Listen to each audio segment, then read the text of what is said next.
ہمارے چینل میں خوش آمدید۔ چلیں شروع کرتے ہیں آج کی کہانی۔ شوہر کے ساتھ ہنی مون پر دبئی گئی تھی۔ میں بہت زیادہ خوش تھی جب وہ مجھے اپنے عربی شیخ دوست کے گھر دعوت میں لے گیا، اور مجھے جب عجیب لگنے لگا جب شیخ اور میرا شوہر اشاروں میں باتیں کرنے لگے۔ پھر میرا شوہر بولا، آنکھیں بند کرو، تمہارے لیے ایک گفٹ ہے۔ میں نے فوراً آنکھیں بند کر لی، لیکن جو ہی چھپ کر دیکھنے کے لیے تھوڑی آنکھیں کھولی، قیامت ٹوٹ پڑی، کیونکہ شوہر کی جگہ شیخ۔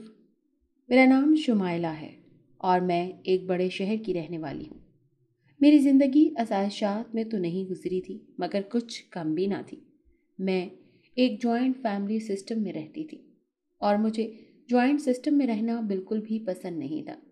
ہر وقت شور ہی شور، کبھی ساس بہو کے جھگڑے تو کبھی دیورانی جٹھانی کی آوازیں۔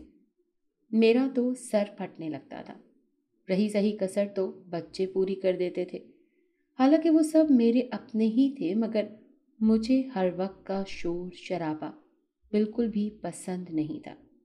میرا دل کرتا تھا کہ میری شادی کسی ایسی جگہ ہو جہاں بہت زیادہ لوگ نہ ہوں۔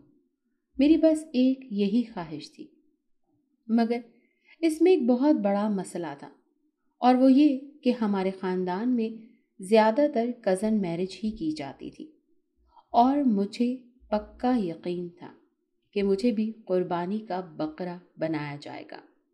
لیکن میں نے بھی سوچ لیا تھا کہ میں ایسا کچھ نہیں ہونے دوں گی، چاہے کچھ بھی ہو جائے۔ میں اس مرغی خانے میں عمر بھر کے لیے نہیں رہوں گی۔ میں میٹرک میں تھی اور میرا کزن باسل اس وقت فرسٹ ایئر میں تھا۔ میرا اسکول اس کے کالج کے راستے میں ہی پڑتا تھا، تبھی ہم دونوں ساتھ ہی جاتے تھے۔ پہلے تو ہم بس پر جاتے تھے، مگر اب اس نے بائک لے لی تھی اور ہمیں اس پر ہی جانا تھا۔ لیکن مجھے بائک سے بہت ڈر لگتا تھا، جس کی وجہ سے میں نے صاف منع کر دیا کہ میں بائک پر بیٹھ کر ہرگز بھی نہیں جاؤں گی۔ تو اماں نے غصے سے کہا کہ کیا اب تیرے لیے جہاز منگوائیں؟ میں نے کہا کچھ بھی کریں، مگر مجھے اس کے ساتھ بائک پر نہیں جانا۔ میں نے لاکھ منع کیا، مگر ہمیشہ کی طرح کسی نے بھی میری نہیں سنی، اور مجھے مجبوراً اس کے ساتھ بائک پر جانا پڑا۔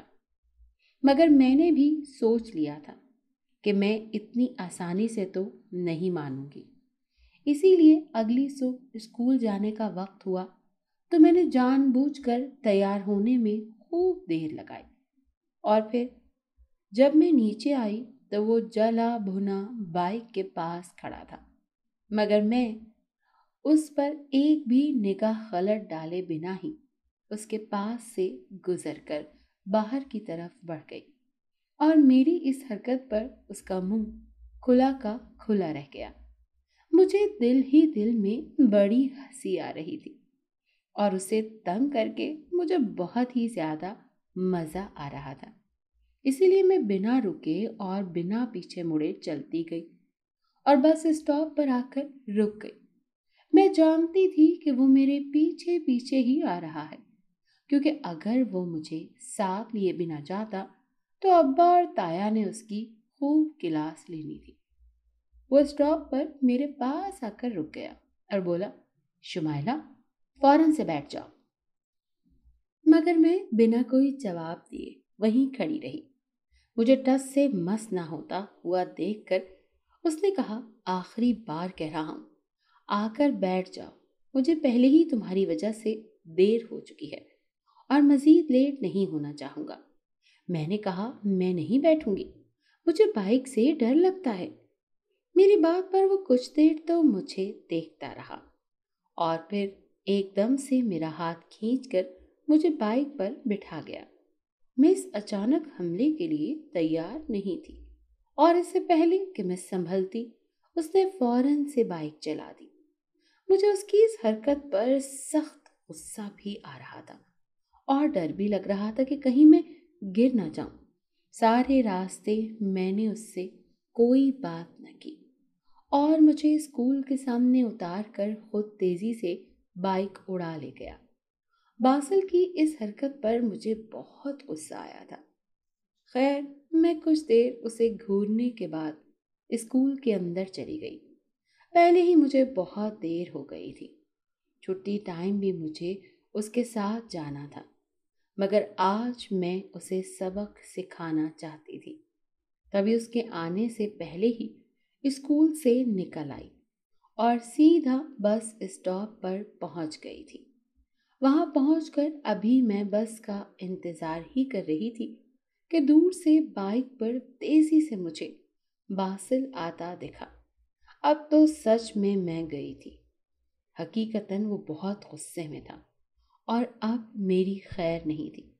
وہ میرے پاس آ کر رک گیا اور سامنے دیکھتے ہوئے سرد آواز میں بولا، بیٹھو۔ میں اس کا غصہ دیکھ کر چپ چاپ بنا کوئی اعتراض کیے بیٹھ گئی اور پھر واپسی پر اس نے بائک کو جہاز کی طرح اڑایا۔ میں پورے راستے چیخیں مارتی رہی مگر اسے رتی برابر بھی فرق نہیں پڑا۔ گھر کے سامنے جا کر اس نے بائک روکی۔ میں اتر کر اندر آئی تو اس نے مجھے آواز دے کر روک دیا اور کہا، گھر پر اگر کسی سے ایک لفظ بھی کہا نا تو مجھ سے برا تمہارے لیے کوئی نہیں ہوگا۔ میں نے کہا، ٹھیک ہے، میں کچھ نہیں کہوں گی، مگر اس کے بدلے تمہیں بھی میری ایک بات ماننا ہوگی۔ تم شام کو مجھے بک شاپ سے نیا ڈائجسٹ لا کر دو گے۔ میری بات سن کر اس نے گھور کر مجھے دیکھا، پھر بولا، ٹھیک ہے، مگر یاد رکھنا تم نے منہ نہیں کھولنا اپنا۔ میں نے کہا، ٹھیک ہے، میرا تو کام ہو رہا تھا۔ گھر میں ڈائجسٹ وغیرہ پڑھنا سختی سے منع تھا اور میں اتنی ہی رسالوں کی رسیا تھی اور میرے اس شوق سے میرے سارے کزنز واقف تھے۔ اسی لیے جب بھی کسی نے مجھ سے اپنی کوئی بات منوانی ہوتی تو بدلے میں مجھے لالچ کے طور پر ڈائجسٹ لا دیتے تھے۔ خاص طور پر جب رافیہ کو میری لپسٹک چاہیے ہوتی تھی تو وہ یہی حربہ آزماتی تھی اور میں ڈائجسٹ کی خاطر اپنی خوبصورت لپسٹک کا اس کے ہاتھوں ستیہ ناش کروا دیتی تھی۔ میں گھر کی سب سے ضدی لڑکی تھی اور یہ بات گھر کا ہر فرد جانتا تھا کہ میں اپنی مرضی کے خلاف کوئی چیز برداشت نہیں کرتی ہوں۔ سب کہتے تھے کہ میرا مزاج دادا جان پر چلا گیا ہے۔ میرے دادا جان ایک ضدی اور اپنے فیصلوں میں اٹل انسان تھے اور ان کی یہ دونوں عادات مجھ میں کوٹ کوٹ کر بھری ہوئی تھی۔ باسل میں ان کا غصہ تھا۔ ان کے جاہ و جلال سے تو تایا ابا بھی دبتے تھے، حالانکہ وہ ان کے سب سے لاڈلے بیٹے تھے۔ میرے گھر میں ایک سے بڑھ کر ایک عجوبہ تھا۔ بڑے کزن شادی شدہ تھے، ان کی بیگم روایات کے مطابق ہمارے ہی خاندان کی تھی۔ ان کے 2 بچے تھے جو گھر میں ہر وقت ادھر ادھر اچھلتے پھرتے تھے۔ وہ اتنے بڑے ہو گئے تھے مگر بھائی نے انہیں اب تک اسکول نہیں ڈلوایا تھا۔ ان کا خیال تھا کہ اتنے چھوٹے چھوٹے بچوں کو اسکول بھجوانا ان کے ساتھ زیادتی ہے۔ ایک دن بھابھی ان کی اس عادت سے تنگ آ کر بچوں کو اسکول ڈلوائیں۔ جیسے ہی بھیا کو اس بارے میں پتا چلا تو اپنے سارے کام چھوڑ کر بھاگم بھاگ اسکول پہنچ گئے اور جب تک چھٹی نہ ہوئی وہیں اسکول کے گیٹ سے چپکے بیٹھے رہے۔ انہوں نے خود بچپن میں استادوں کی چھڑیاں کھائی ہوئی تھی۔ اپنی نالائکی کے باعث تو انہیں لگتا تھا کہ ٹیچرز ان کے بچوں کو بھی مار مار کر ان کی کمر سیک دیں گے۔ حالانکہ جس اسکول میں بھابھی نے انہیں ڈلوایا تھا وہاں تو مار پیٹ کی اجازت ہی نہ تھی۔ بھیا نے فوری طور پر بچوں کو اسکول سے ہٹوایا اور انہیں خود پڑھانے کا اعلان کیا۔ مطلب خود بھی ڈوبیں گے صنم، تمہیں بھی ساتھ لے ڈوبیں گے کہ مصداق بھائی نے بچوں کو پڑھانا شروع کر دیا۔ کچھ دن تو بھابھی ان کی استادی برداشت کرتی نہیں مگر پھر ایک دن تنگ آ کر میرے پاس اپنے بچوں کو چھوڑ گئی کہ انہیں میں پڑھا دوں۔ میں روز شام کو انہیں پڑھانے لگی مگر انہیں اپنے ابا کے سکھائے گئے اسباق میرے پڑھائے گئے اسباق سے زیادہ یاد رہتے تھے۔ مجھے تو انہوں نے 2 ہی دن میں تھکا دیا تھا۔ مجھے ان کے ساتھ گھن چکر بنا دیکھ باسل کو بہت مزہ آتا تھا اور وہ ایسے وقت میں بڑے مزے سے برآمدے میں مالٹے کی پلیٹ گود میں رکھ کر مالٹے کھاتے ہوئے فراغت سے ہم پر کمنٹری کرتا رہتا تھا۔ اس وقت میرا دل کرتا تھا کہ کوئی چھڑی گھماؤں اور اسے وہاں سے غائب کر دوں، مگر ایسا میں صرف سوچ ہی سکتی تھی کیونکہ وہ ایک بہت ہی ڈھیٹ انسان تھا۔ میرا میٹرک مکمل ہوا تو میں نے اسی کے کالج میں ایڈمیشن لے لیا۔ وہ الگ بات تھی کہ اب اس کا کالج مکمل ہو چکا تھا اور وہ یونی میں ایڈمیشن لے چکا تھا، مگر اب بھی وہ روز ذمہ داری کے ساتھ مجھے کالج ڈراپ کرتا تھا۔ پہلے پھر یونی جاتا تھا، مگر اب واپسی پر مجھے خود آنا پڑتا تھا کیونکہ وہ اکثر لیٹ ہو جاتا تھا۔ مگر جس دن وہ جلدی نکل آتا تو وہی مجھے گھر لے کر جاتا تھا۔ یہ ایک ایسی ڈیوٹی تھی جو وہ بچپن سے بنا کسی کے کہے نبھا رہا تھا۔ ہم دونوں نے دراصل ایک ہی اسکول سے پڑھا تھا، میں اس کے ساتھ آتی جاتی تھی۔ پھر اس کا اسکول تو ختم ہو گیا مگر اس نے اپنی ذمہ داری نہیں چھوڑی تھی۔ ایک دن میں کالج سے باہر نکلی اور بس اسٹاپ پر بس کے انتظار میں کھڑی تھی۔ ابھی مجھے وہاں کھڑے ہوئے تھوڑی ہی دیر ہوئی تھی کہ وہاں پر دو لفنگے سے لڑکے آ کر کھڑے ہو گئے۔ کچھ دیر تو وہ میری طرف دیکھتے رہے، آپس میں اشارے بازی کرتے رہے، مگر پھر ان میں سے ایک میرے قریب آیا اور میرا ہاتھ پکڑنے کی کوشش کی۔ میں تو اس کی اتنی جرت پر پہلے بوکھلا گئی تھی، مگر پھر ہمت کر کے میں نے اپنے ہاتھ میں پکڑا رجسٹر اس کو زور سے مارا اور میں وہاں سے بھاگ کھڑی ہوئی۔ بھاگتے بھاگتے میرا سانس پھول چکا تھا۔ میں نے مڑ کر دیکھا تو وہ دونوں میرے پیچھے آ رہے تھے۔ دوپہر کا وقت تھا اور آس پاس کا علاقہ غیر آباد تھا، اسی لیے وہاں کوئی بھی نہیں تھا۔ میں نے اپنے سامنے دو گلیاں دیکھی اور ان میں سے ایک میں بھاگتے ہوئے چلی گئی۔ مجھے اس راستے کے بارے میں کچھ بھی نہیں پتا تھا، یہ اکثر انجان علاقہ تھا میرے لیے۔ وہ دونوں کچھ دیر تو مجھے ڈھونڈتے رہے تھے، مگر جب انہیں میں کہیں نہ ملی تو وہ وہاں سے واپس چلے گئے۔ ان کے واپس جاتے ہی میں نے اپنا موبائل نکالا اور جلدی سے باسل کو کال ملائی کہ میں ایمرجنسی میں پہلی کال اسی کو کرتی تھی۔ میرے ہاتھ خود بخود اسی کا نمبر ڈائل کرتے تھے۔ اب بھی میں نے اسے کال کی تو اس نے میری بات سنے بنا ہی کہنا شروع کر دیا کہ آج تم خود گھر چلی جانا، میں نہیں آ سکوں گا، ابھی میں بہت مصروف ہوں۔ مگر میری سسکی سن کر ایک دم وہ رک گیا اور بولا، کیا ہوا؟ تم ٹھیک تو ہو نا؟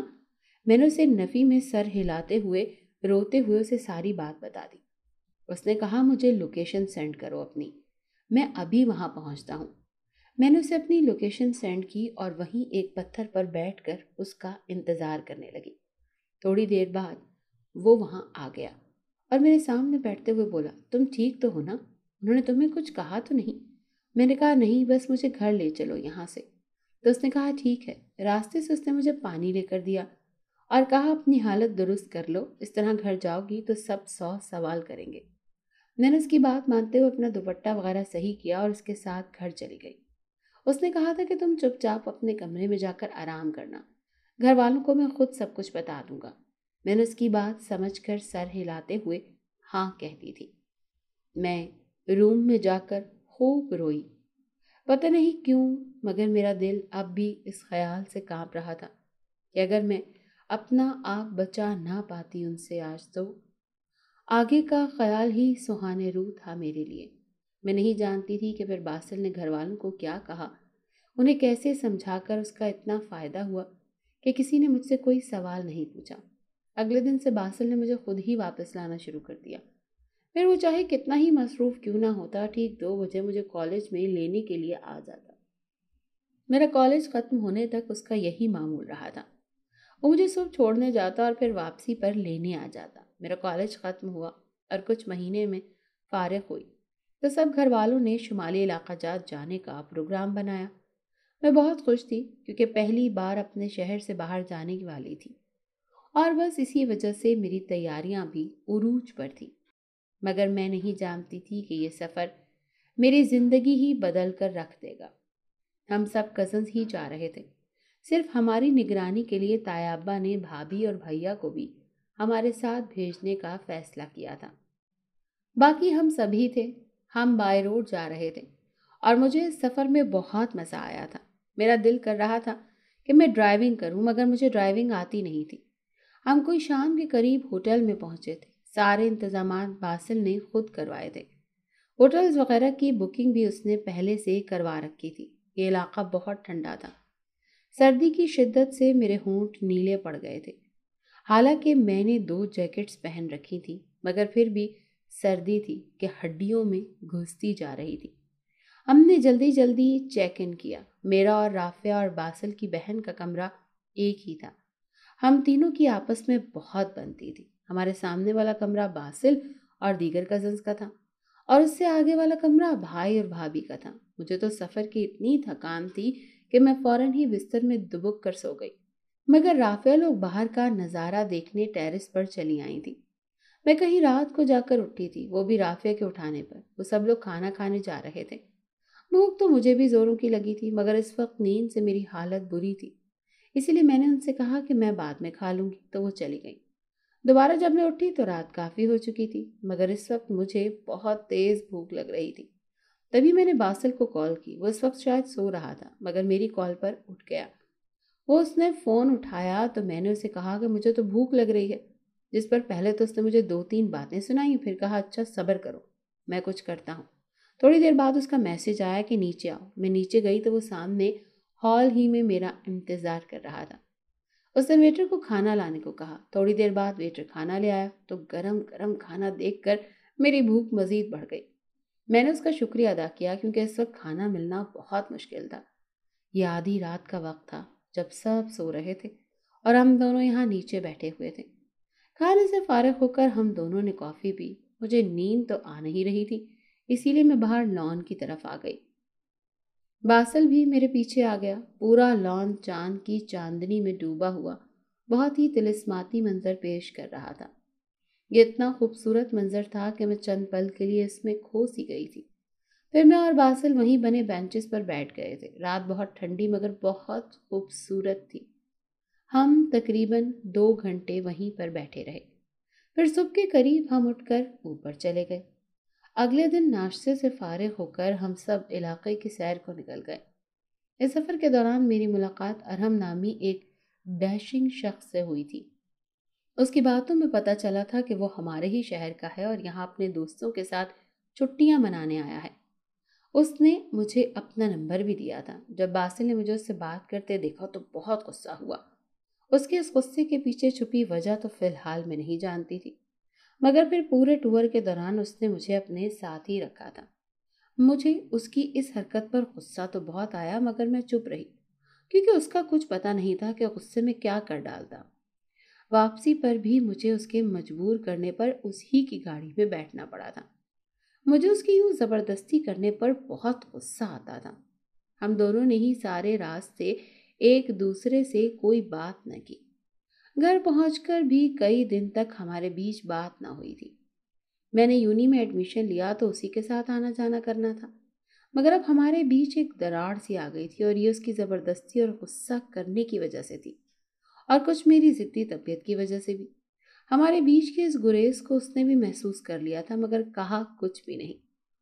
ایک دن کسی کام سے قریبی مارکیٹ گئی تو میری نظر کسی پر پڑی۔ اسی لمحے اس شخص نے بھی مجھے دیکھا اور وہ میری طرف آنے لگا۔ وہ ارحم تھا۔ ارحم کو گھر کے پاس دیکھ کر میں حیران رہ گئی تو اس نے بتایا کہ وہ ویسے ہی یہاں سے گزر رہا تھا کہ اس کی نظر مجھ پر پڑ گئی۔ پھر ہم دونوں وہیں کھڑے کچھ دیر باتیں کرتے رہے تھے۔ اب ہم اکثر ہی ملنے لگے تھے۔ دن بہ دن ہمارے بیچ ایک الگ ہی رشتہ پنپ رہا تھا۔ انہی دنوں اس نے اچانک ہی مجھے شادی کے لیے پرپوز کر دیا۔ ابھی بھی کچھ سوچنے سمجھنے میں مگن تھی کہ باسل نے مجھے ایک دن کہا کہ میں تمہیں پسند کرتا ہوں اور تم سے شادی کرنا چاہتا ہوں، مگر میں اس گھر میں نہیں رہنا چاہتی تھی، اسی لیے میں نے صاف انکار کر دیا اور ارحم کو ہاں کر دی۔ جب ارحم نے رشتہ بھیجا تو سب گھر والوں نے منع کر دیا، مگر میں نے بھی ضد باندھ لی تھی اور گھر والے میری ضد کے آگے ہار گئے اور رشتہ پکا کر دیا۔ باسل کے غصے سے میں بہت ڈرتی تھی اور جب اسے پتہ چلا کہ میں کسی اور سے شادی کر رہی ہوں تو اس نے پورا گھر سر پر اٹھا لیا تھا۔ وہ مجھے چاہتا تھا اور اس بات کا اظہار وہ کئی بار کر بھی چکا تھا، لیکن مجھے ایک ایسے شخص کے ساتھ زندگی ہرگز نہیں گزارنی تھی جو اتنا غصیلا ہو، اور دوسری بات مجھے اس چڑیا گھر میں ہرگز نہیں رہنا تھا۔ اسی لیے لاکھ ضد کر کے ہی صحیح، مگر میں نے اپنی بات منوا ہی لی تھی۔ جس دن میری منگنی تھی اس دن باسل بنا کسی کو کچھ بتائے گھر چھوڑ کر چلا گیا تھا۔ گھر پر سب اس کے یوں چلے جانے کا الزام مجھے دے رہے تھے۔ میرے دل کے کہیں اندر تھوڑا پچھتاوا جاگا، مگر وہ اس احساس تک دب گیا کہ مجھے اپنی مرضی سے زندگی جینے کا حق ہے اور مجھے جوائنٹ فیملی سسٹم میں بالکل بھی نہیں رہنا۔ ارحم کے گھر والے تو ویسے بھی لندن میں رہتے تھے، یہاں ارحم اکیلا ہی رہتا تھا، اسی لیے شادی کے بعد میری زندگی بہت پرسکون گزرنے والی تھی۔ ایسا نہیں تھا کہ مجھے اس سے کوئی جنونی قسم کی محبت تھی، بس یہ اس وقت اس ماحول سے بھاگنے کا واحد ذریعہ تھا جسے میں نے موقع غنیمت جانا۔ مگر میں یہ نہیں جانتی تھی کہ مجھے آگے جا کر بہت بڑی ٹھوکر لگنے والی ہے۔ میں بہت خوش تھی اور گھر والے میری خوشی میں خوش تھے۔ میں نے شادی سے ایک دن پہلے باسل کو کال کی، مگر اس کا موبائل آف جا رہا تھا، تو میں نے بھی دوبارہ اسے کال نہ کی۔ اگر وہ مجھ سے بات ہی نہیں کرنا چاہ رہا تھا تو ٹھیک ہے، اب میں بھی اس سے کوئی بات نہیں کروں گی۔ شادی والے دن میں بہت خوبصورت لگ رہی تھی۔ میرا لہنگا ارہم نے اپنی پسند سے لیا تھا۔ اس کی پسند کی ہر چیز لاجواب تھی، باقی سب تو ٹھیک تھا، مگر ایک بات کافی عجیب تھی، وہ یہ کہ اس کے ماں باپ شادی میں نہیں آئے تھے، نہ ہی کوئی قریبی رشتہ دار شادی میں شامل ہوا تھا۔ مہمانوں کو تو میں باتیں کرنے کا موقع مل گیا تھا۔ شادی میں بس اس کے کچھ دوست اور 2 بار کے ایک چچا کی فیملی شامل ہوئی تھی۔ بس اتنے ہی لوگ بارات کے ساتھ آئے تھے اور یہی لوگ رخصت کروا کر مجھے لے گئے تھے۔ میرے دل میں عجیب سے شکوک و شبہات پیدا ہو رہے تھے، مگر شادی کی پہلی رات ہی ارحم نے اپنی محبت کی بارش میں بھگو کر سارے شک دور کر دیے تھے۔ اس نے مجھے منہ دکھائی میں بہت ہی خوبصورت سا لاکٹ گفٹ کیا تھا۔ شادی کے شروع کے دنوں میں ارحم کی سنگت میں ہواؤں میں اڑ رہی تھی۔ وہ میرا بے حد خیال رکھتا تھا۔ اس نے مجھے کہا تھا کہ ہم ہنی مون پر دبئی جائیں گے۔ میں یہ سن کر بہت خوش ہوئی تھی۔ میں دبئی کبھی نہیں دیکھا تھا، بس تصویریں ہی دیکھ رہی تھی۔ 1 مہینے کے بعد ہم نے ہنی مون پر جانے کی تیاریاں شروع کر دی۔ اس سب کے دوران باسل کا کوئی اتا پتہ نہیں تھا۔ مجھے میرا اس سے کوئی رابطہ بھی نہیں تھا۔ وہ باقی گھر والوں سے تو بات کرتا تھا، مگر مجھ سے نہیں کرتا تھا۔ مجھے گھر والوں سے ہی پتہ چلا کہ وہ عمان میں ہوتا ہے آج کل۔ اس سے پہلے وہ دبئی میں تھا۔ وہ شاید وہاں کوئی آفس اوپن کر رہا تھا۔ وہ تایا اور ابا کے ساتھ ہی بزنس میں ہاتھ بٹاتا تھا۔ ہماری صبح کی فلائٹ تھی۔ جب ہم دبئی پہنچے تو میں بہت خوش تھی۔ وہ شہر بہت ہی خوبصورت تھا، ایک تیزی سے ترقی کرتا شہر۔ ایک دن تو ہم ہوٹل میں رہے، مگر یہاں آ کر ارحم ہر وقت موبائل پر بیزی رہتا تھا۔ ایک دن اس نے مجھے کہا کہ ہم کسی سے ملنے جائیں گے، پھر وہ مجھے لے کر اپنے ایک شیخ دوست کے گھر پر آ گیا۔ وہ گھر کیا گویا کوئی محل تھا پورا۔ ہم وہاں مہمان خانے میں بیٹھے تھے کہ ارحم کا شیخ دوست آیا۔ وہ ہم سے مل کر سامنے ہی بیٹھ گیا۔ وہ عجیب سی نظروں سے مجھے دیکھ رہا تھا۔ وہ دونوں آپس میں کچھ اشارے سے بھی بات کر رہے تھے۔ پھر ارحم نے مجھے کہا کہ تم اپنی آنکھیں بند کرو، تمہارے لیے ایک تحفہ ہے۔ تو میں نے آنکھیں بند کر لی۔ جب تجسس کے مارے تھوڑا سا کھول کر دیکھنے کی کوشش کی تو میں نے جھٹ سے اپنی آنکھیں پوری کھول دی، کیونکہ وہاں میرا شوہر موجود ہی نہیں تھا، صرف وہ شیخ وہاں بیٹھا تھا۔ میں سمجھ نہیں پائی کہ شیخ یہاں کیا کر رہا ہے۔ میں حیران رہ گئی۔ میرا شوہر کہاں تھا؟ مجھے اس شیخ کی زبان نہیں آتی تھی، تبھی میں اسے کچھ نہ پوچھ سکی تھی۔ تبھی تھوڑی دیر بعد جب میرا شوہر نہ آیا تو میں کافی پریشان ہو گئی۔ وہ نہ جانے کہاں چلا گیا تھا۔ اسی دوران شیخ چپ چاپ بیٹھا رہا تھا، پھر عربی نے کچھ بول رہا تھا، مگر مجھے کچھ سمجھ نہیں آ رہی تھی۔ اسے بھی شاید اس بات کا ادراک ہو گیا تھا کہ میں کچھ سمجھ نہیں پا رہی ہوں۔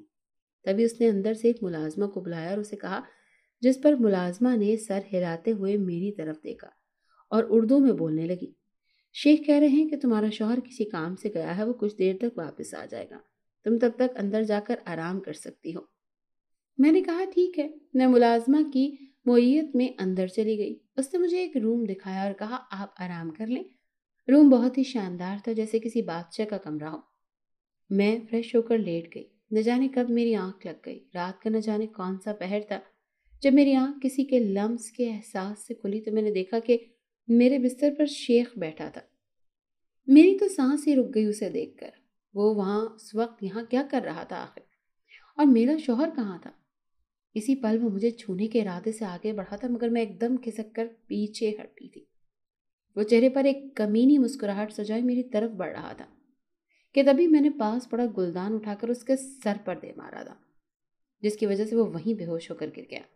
میں نے قریب آ کر دیکھا تو اس کی سانسیں چل رہی تھیں۔ اس وقت مجھے کچھ سمجھ نہ آیا تو میں نے موبائل اٹھا کر ارحم کا نمبر ملا دیا، مگر اس کا موبائل آف جا رہا تھا۔ اس سب صورتحال میں مجھے کچھ سمجھ نہیں آ رہا تھا کہ کیا کروں۔ تبھی میں نے ڈرتے ڈرتے اپنے کزن کا نمبر ملایا۔ وہ باسل کی بہن تھی اور میری اس سے اچھی دوستی تھی۔ اس نے 2-3 کالز کے بعد فون اٹھایا۔ میں نے اس کی کال اٹھاتے ہی اسے روتے ہوئے سب بتا دیا اور کہا کہ میری مدد کرو، کسی کو گھر میں کچھ مت بتانا۔ تو اس نے پریشان ہوتے ہی فون رکھ دیا اور اس کے فون رکھنے کے بعد وہیں بستر پر دبک کر بیٹھ گئی۔ مجھے عجیب سے خوف نے اپنے حصار میں لے لیا تھا۔ کوئی کیسے اپنی ہی بیوی کے ساتھ ایسی حرکت کر سکتا ہے؟ یہ جانتے ہوئے بھی کہ میں اس کے نکاح میں ہوں، وہ مجھے اپنے عیاش دوست کے پاس چھوڑ گیا تھا۔ ابھی میں سوچوں میں ہی گم تھی کہ اسی پل میرا موبائل بجا۔ میں نے فوراً سے اٹھا کر سامنے کیا تو ایک پل کو میرا دل رک سا گیا۔ میری اسکرین پر باسل کا نمبر جگمگا رہا تھا۔ نہ جانے کتنے عرصے کے بعد یہ نمبر میری اسکرین پر جگمگایا تھا۔ میں نے کانپتے ہاتھوں سے کال ریسیو کی اور ہیلو کہا۔ میری آواز سن کر وہ کچھ پل تو خاموش ہو گیا اور پھر سنجیدگی سے بولا، کہاں ہو تم اس وقت؟ مجھے اپنی لوکیشن شیئر کرو، میں کسی کو بھیج رہا ہوں وہاں۔ اتنا کہہ کر اس نے کال کاٹ دی۔ میں نے جلدی سے اسے لوکیشن سینڈ کی۔ ایک ایک لمحہ اذیت میں گزر رہا تھا۔ اس دوران میں نے کئی بار ارحم کا نمبر ٹرائی کیا تھا مگر ایک بار بھی اس کا موبائل آن نہیں تھا۔ ابھی مجھے وہاں بیٹھے آدھا گھنٹہ ہی ہوا تھا کہ باسل کی دوبارہ سے کال آئی۔ اس نے کہا کسی بھی طرح گھر کے پچھلے حصے میں پہنچو۔ تو میں انتہائی احتیاط کے ساتھ اٹھی اور کمرے کے قدادم کھڑکی کھول کر پچھلے حصے کی طرف چلی گئی۔ میں باہر پہنچی تو وہاں 2-3 نقابپوش کھڑے تھے۔ انہوں نے مجھے کان میں بنی چھوٹی سی دیوار کو پھلانگ کر باہر آنے کو کہا تو میں وہاں سے کود کر گھر سے باہر نکل گئی۔ باسل نے بتایا تھا کہ یہ اس کے دوست ہیں اور وہ مجھے خیر خیریت سے محفوظ جگہ پر پہنچا دیں گے۔ میں باسل کی ہدایت کے مطابق ان کے ساتھ چپ چاپ چلی آئی۔ انہوں نے مجھے ایک پوش علاقے میں بنے ایک اپارٹمنٹ میں پہنچا دیا۔ ان کے جانے کے بعد باسل کی کال آئی اور اس نے کہا کہ میں صبح تمہیں لینے پہنچ جاؤں گا۔ وہ بقیہ پوری رات میں سو نہیں سکی۔ ایک عجیب سا خوف میرے رگو پے میں سرایت کر چکا تھا۔ نہ جانے زندگی اور مزید کتنی مشکل ہونے والی تھی۔ نہ جانے صبح باسل میرے ساتھ کیا کرتا۔ اس کا متوقع رد عمل مجھے ابھی سے ڈرا رہا تھا۔ اسے غصہ بہت جلد آتا تھا اور وہ غصے میں کچھ نہیں سوچتا تھا۔ صبح کے قریب کہیں جا کر میری آنکھ لگ گئی۔ میں پھر نہ جانے کتنے گھنٹے تک سوتی رہی۔ میری آنکھ دوپہر کے قریب کھلی۔ میں نے اٹھ کر ٹائم دیکھا تو کافی وقت ہو گیا تھا۔ اب تک تو باسل کو آ جانا چاہیے تھا۔ میں اٹھ کر فریش ہونے چلی گئی۔ واپس آئی تو بہت زیادہ بھوک کا احساس ہو رہا تھا۔ میں نے کچن کا رخ کیا تو وہاں پہلے سے کوئی موجود تھا۔ میں نے اندر جھانکا تو وہ باسل تھا۔ نہ جانے کتنے عرصے بعد میں اسے دیکھ رہی تھی۔ وہ کافی بدل چکا تھا۔ کسی کی نگاہوں کی حدت محسوس کر کے اس نے مڑ کر دیکھا تو مجھے دیکھ کر بولا، یقیناً تمہیں بھوک لگی ہوگی، اسی لیے میں سوپ بنا رہا تھا۔ جانتا تھا جب اٹھو گی تو تمہیں بھوک لگی ہوگی۔ میں نے اس کی کیئر کے اس انداز پر اچھمبے سے اسے دیکھا۔ نارملی تو اسے مجھے ڈانٹنا ہی چاہیے تھا مگر یہاں وہ کھڑا میرے لیے سوپ بنا رہا تھا۔ میں نے کہا، تم مجھ پر غصہ نہیں کرو گی کیا؟ تو اس نے ایک پل کو ہاتھ روک کر مجھے دیکھا اور پھر دوبارہ اپنے کام میں مصروف ہوتے ہوئے بولا کہ نہیں، کیونکہ اس سب میں تمہاری کوئی غلطی نہیں ہے۔ مجھے بس ایک بار ارحم مل جائے، پھر دیکھنا میں اس کا کیا حشر کرتا ہوں۔ پھر ایک ہفتے تک ہم وہیں رہے۔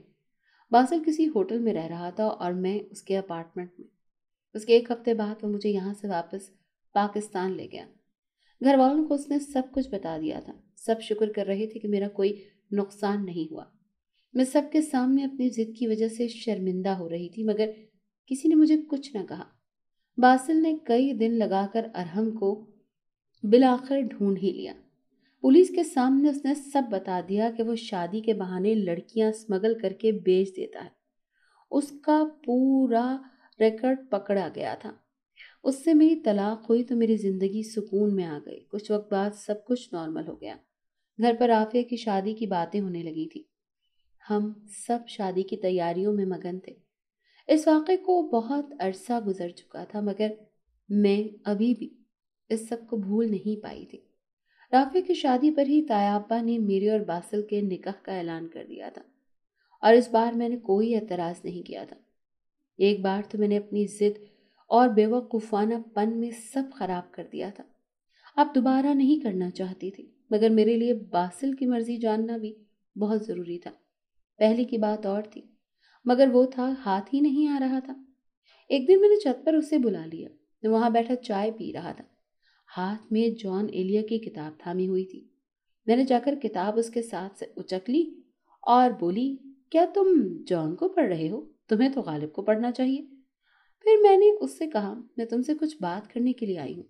تم جانتے ہو تایا ابا نے کیا فیصلہ کیا ہے؟ میں تمہاری مرضی جاننا چاہتی ہوں۔ میں نہیں چاہتی کہ تم کسی مجبوری کے تحت یہ شادی کرو۔ اگر تم رضامند نہیں تو تایا ابا کو منع کر سکتے ہو۔ میں نے بات ختم کر کے اس کی طرف دیکھا۔ تو گھبرا کر سر جھکا لیا، کیونکہ وہ آنکھوں میں شوق کا جہاں آباد کیے مجھے ہی دیکھ رہا تھا۔ پھر بولا، تمہارے لیے تو دل نے ہمیشہ ہی ہاں کی ہے، اب بھی 1000 بار ہاں ہے، پورے دل سے ہاں ہے۔ اس کی بات سن کر میں اس کی محبت کے آگے گھٹنے ٹیکتے محسوس کر رہی تھی۔ مجھے یقین تھا کہ اس کے ساتھ میری زندگی بہت خوشگوار ہونے والی ہے۔ اس نے اس رات وہاں بیٹھے مجھ سے وعدہ کیا کہ وہ میرے ہر زخم کو محبت کے مرہم سے بھر دے گا، وہ میری ہر بری یاد کو خوبصورت یادوں سے بھر دے گا، وہ میرے دل کی ویرانی کو پھر سے آباد کر دے گا۔ اب کی بار مجھے اس کے ہر وعدے پر پورا پورا یقین تھا، اور اسی یقین کامل کے تحت میں نے پورے دل سے اس کے لیے ہاں کر دی تھی۔